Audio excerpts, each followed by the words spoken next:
All right, this is the Oz report for Saturday, October 2nd, 2021. And let's start with drone mutaplasmids. So if you haven't been living under a rock, you've noticed that on HoboLeaks, on the test server, we are seeing drone mutaplasmids. And that means that soon drones and drone damage amplifiers will be able to be mutated and have their stats changed. And that means that certain things in the game will become much more interesting. For example, geckos will not be able to profit or to be mutated, but augmented drones will be able to. And so this has resulted into something like drone capillary fluids absolutely spiking, right? If you're holding these, right now is the time to sell them, right? Because a price of 68 is absolutely insane if you look at the 52-week chart right here. So sell those. And there's, you know, Elite Drone AI. We always talk about that. That's always also still trading really high because of the demand for augmented drones. New now is the Gila or the Gila and the Rattlesnake. These are the most popular ships. The Gila already is the most popular ship pretty much in EVE. It's now going to be even more popular because it's the drone boat of choice, especially for abyssal space. And if you look at the price, absolutely insane. So right now the Gila is trading at 450 million ISK. If you're holding these, definitely right now is the time to sell, right? If you're wondering which LP is good to farm right now, Guristas LP is amazing because at these prices this will be great. It's not like drone boats really needed a buff, right? Gilas are already amazing and by far the most popular ship in abyssal space, but they're going to be getting even better. Now, expect the spike to be temporary. This is people speculating on those changes. The prices will come back down because of regular market forces. Whenever you see a spike like this, it will just mean that people will farm that LP more, and the price will, in the end, will come back down. So this is a temporary one. Don't get caught up in investing in these at the high prices, because you will get burned on the way back down. The Rattlesnake is the battleship version of that, not as popular as the Gila, but also we're seeing spikes on there as well. Let me continue with ice and fuel. So last week we talked about ice and fuel as well. CCP added more ice resources, isotopes into the game. And so we saw the prices of isotopes absolutely crashing. You can see that on all of the graphs here, except that 4 of them crashed down to the previous prices, you know, what is this, November, December, January levels. And one of them hasn't. So hydrogen isotopes hasn't. It's still holding on. And this has resulted into, if I quickly pull up my tool here, if you look at the Oz building index, which compares the current build cost to the current sell price in JITA, you can see that 3 of them are actually trading above the build cost. But the hydrogen fuel block right now, it's actually, the build cost is still higher than its components, meaning that hydrogen isotopes, which are the main component in hydrogen fuel blocks, they're still trading very expensively. And that means, that doesn't mean necessarily that hydrogen fuel blocks are going to be getting more expensive, but definitely that hydrogen isotopes are still going to be dropping a little bit more, I think. And so expect hydrogen fuel blocks to come back down as well, even more, and hydrogen isotopes as well, resulting in the fuel blocks to all come down to levels like 17, 18. That's probably the new normal for fuel blocks. Now, the reason I'm telling you this is because this is actually has had a positive impact in the market on some of the PI goods that are going into fuel blocks. So if you look at coolant, for example, coolant is one item that only goes into fuel blocks. So the only use for coolant is fuel blocks. If you look at the information for coolant right here, only fuel blocks. And so the the dropping price, the increase in isotopes, the increased demand for fuel blocks that we had been seeing, and the increased production that is now going on because ice is more readily available, means that the demand for coolant has come up, and that's that rally right there. It's not only coolant though, mechanical parts, same thing, robotics, same thing. This is all PI stuff that is going into fuel, and they're all rallying because of the increased fuel production that is going on. What does that mean? What can you draw from that as an investor? Well, you can look at things that robotics go in and things that mechanical parts go in, for example. Look at this long list right here. Lots of application in production and lots of popular items. And you can expect them to be going up in price as well if they haven't yet. So have a look there. I'm not going to spell it out for you which items those are, but that's some nice homework that you can take with you if you're looking for items to invest in, right? Now, freighters also, yes, I talk about them every week, but it's because that's where the action is right now and that's where most of the money is being made. If you look at profit percentages, I think in EVE over the last 2 weeks, the regular freighters, the tier 1 freighters like the Charon or the Fenrir, they've all kind of settled at 3.8 billion. Now, this is up from 3 billion just 2 or 3 weeks ago when we started talking about these. So these have kind of regulated.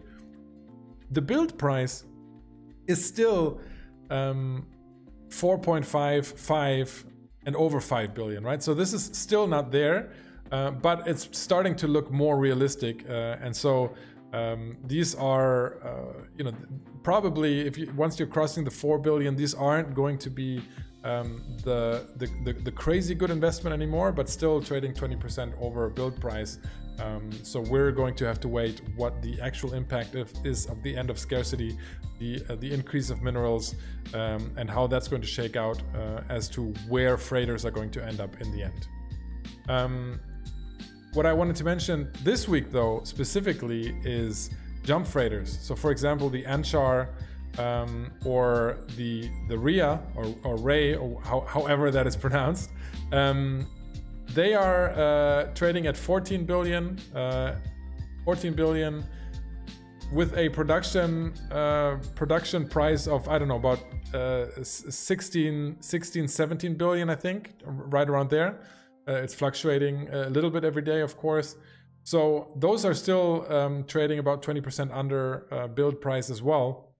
Now, I realize that these are huge investments, but I think these are going to be rising in price a little bit more as well. They've kind of been stagnant for 2 or 3 months, so we haven't seen a spike there like we have seen with the freighters. But I think it's inevitable that that's going to happen unless there's a huge change in input materials, right? But I highly doubt that. So I think there's still going to be a little bit room for the jump freighters to increase in price as well. Now, abyssal materials, 0-point condensate. Since the last stream, it came down a little bit, but that's mainly because, you know, some people here are selling quite cheaply. Although, you know, one reason certainly is that the increased demand from Kikimoras, for example, isn't there anymore, and so this might be dropping off a little bit more in the long term. I still think that the price is closer to 50 or 60 than 40. Having said that, Kikimoras, we saw a serious increase from the demand from the events. And we saw super tidal entropic disintegrated 2s and Velas light entropic disintegrators also seriously spike in price. And this is because if you have 0-point condensate rise in price, most of the production price of these is also going to be that. If you have on top of that an event that is 4 frigates and destroyers, and where faction frigates are especially good, then obviously something like the Velas light entropic and disintegrator is going to be huge. I'm just surprised how long this has held on, because if you look at my trade history here, you can see how many of these I sold for, you know, over 100 million. That's insane, because, you know, I bought them all. You can see that down here for about 63 million. So this has been insanely profitable. So I'm loving that part of it.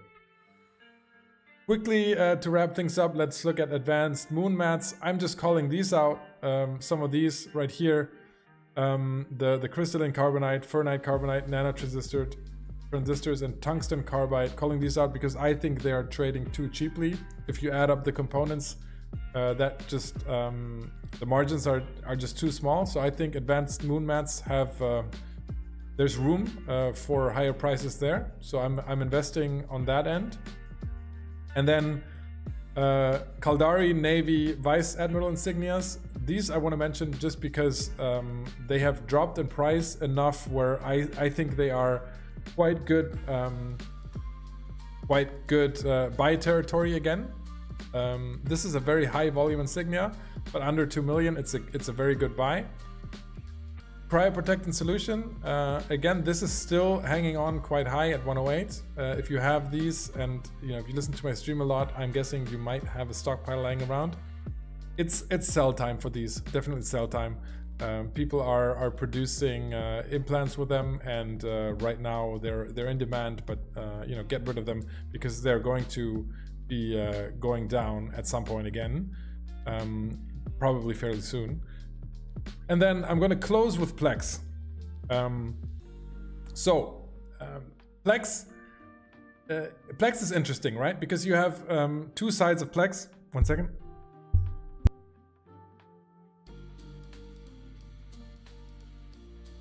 Have to take a quick sip when I'm talking this much. Plex is always fluctuating between the people that are buying Plex with real cash because they're buying basically ISK with cash. That's the supply in the game. And the demand side, people trying to pay their Omega accounts with Plex. And those are the two dynamics that you're seeing. And so what this is the battle of M2 right here in January. Lots of people buying ISK and supporting the war with real cash. So buying Plex and thereby buying ISK with real cash because they're having a tough time making ISK because of scarcity. Yet there's a war going on and they want to support. And at the same time, fewer people funding their Omega accounts with Plex because fewer people playing the game. That was just a fact out here. And also skill farming not being profitable at that point. So, it hit a bottom in April. Then certainly you saw people coming back. This was a lot of industry changes, shenanigans. There's various theories about what the rally that was going on here. I don't want to pinpoint one, so I'll skip this part. But I want to talk about this part right here. Definitely, we're seeing an influx in players, right?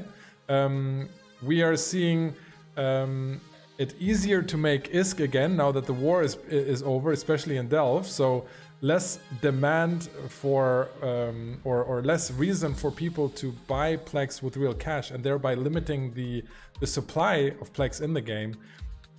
And more people returning to the game. We have the PCU numbers going back up again, so more people trying to Plex to Omega the account with Plex, and so demand going up, supply going down, and so we're seeing a serious rally here.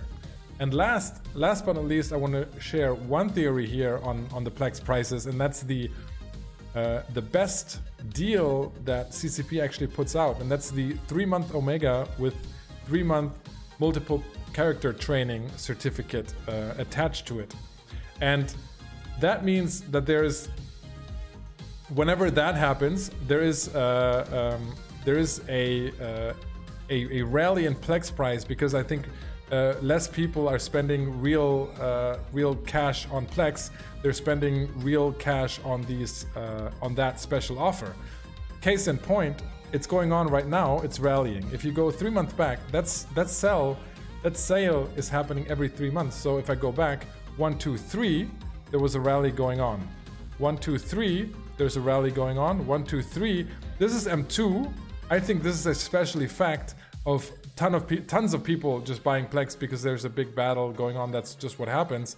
But 1, 2, 3 rally going on. So I do think that there's a correlation between Plex price and that sale going on.